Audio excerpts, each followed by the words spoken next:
Hey fellow investors, this is Mikey Roux from Dividend Stocks Rocks. I hope you're doing well today.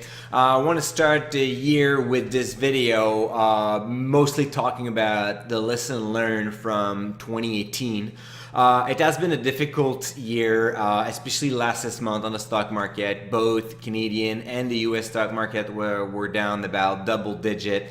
We're talking about like minus 10 or something like that. It's not really a bear market. It's more like a gummy bear market, I would say, because now we're starting the year in 2019 and the market seems to bounce back a little bit. It will mostly depend on what's going to happen in earnings in the upcoming weeks, but in the meantime, I think it's important to take a small pause and see what we have learned from 2018, because if you don't learn anything from the past years, it doesn't really matter if you made money or if you lost money. You won't be able to improve your portfolio or your investment strategy to move forward.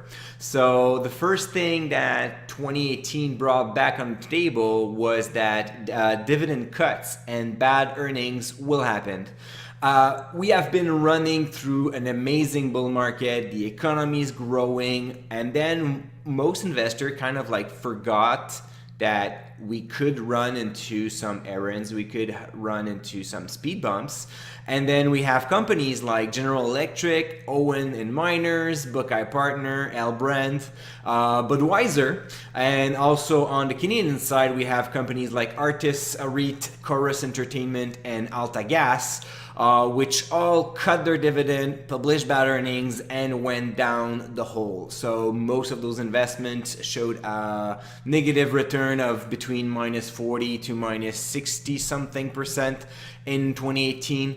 I think that the party is over for many companies. Cheap money is not available anymore. Credit ratings are getting more difficult to obtain, and we're going to see more interest rate rising. So all companies that were just like burning cash and not really know what they're doing won't be able to simply surf on strong economic tailwinds. And going forward, you'll need to identify those companies. You'll need to establish a strategy that will enable you to pinpoint which kind of company you want in your portfolio and which kind of company that may cut their dividend or publish bad earnings. Nobody is sheltered from bad surprises, obviously, but make sure that you understand the company you invest in, that the payout ratios, cash payout ratios, and debts are under control. Those kind of metrics that you need to follow to make sure that the company will grow going forward.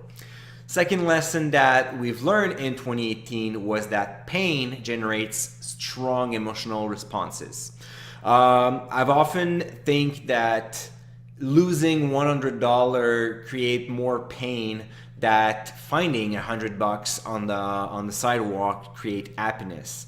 In other words, when you see that your portfolio is down 5%, you tend to panic a little bit more and be more angry about the stock market or anxious.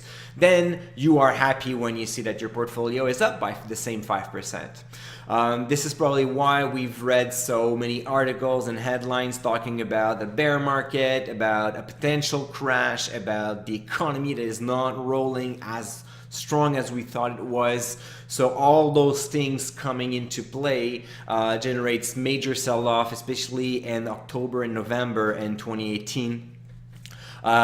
My advice in regards to that lesson is just ignore the pain, ignore the stock market. If you can't stand to see your portfolio down, just put your statement on the side, on your shelf, put it in a box, and just wait a few months. Because even if we enter in a real bear market in 2019, what's going to happen is you're going to suffer for a good 5 to 6 months, and then on average, bear markets takes about 18 to 24 months to recuperate. Even in 2018, when the market lost about 50% of its value, it took about like 2-3 years to get back up and then show positive returns. So if you stay invested and you stick to your strategy, you should not be worried about anything. And this leads me to the third lesson is your investment strategy must worth something. If you're a part of investors that were just riding the bull market and picking up stocks because they read cool headlines or just following people on Twitter or on their blog and just thinking, oh, this company looks cool because I read an article about it, well, then you probably get very anxious and you probably suffered losses in 2018. Mostly because now that the party is over, you need an investment strategy. You need a plan. You need to know where you're going. You need to know why you invest your money into this company instead of another one. My advice for that is write down your plan. Write down your investment thesis for each company that you purchase. If you don't do that, then you're prone to panic. Then you won't know what's going to happen next, and you won't feel comfortable with your portfolio. Each time I buy shares of a company, I make sure that I do my own due diligence, that I write down my investment thesis, that I go through all the quarterly statements and financial analysis I can read on that company to make sure that I know why I buy those shares. And then in the future, I will know if I need to sell them because they won't match my investment thesis anymore. And then final lesson that not something that I've learned, but something that I confirm in 2018 is that dividend growth investing is the way for me to invest. I've published interesting results and actually positive results, and I'm going to put a link back to my blog down in the description note. You can follow that blog post and read the full article about the lessons I've learned in 2018 and about my own investment returns, which are cool because they're quite positive.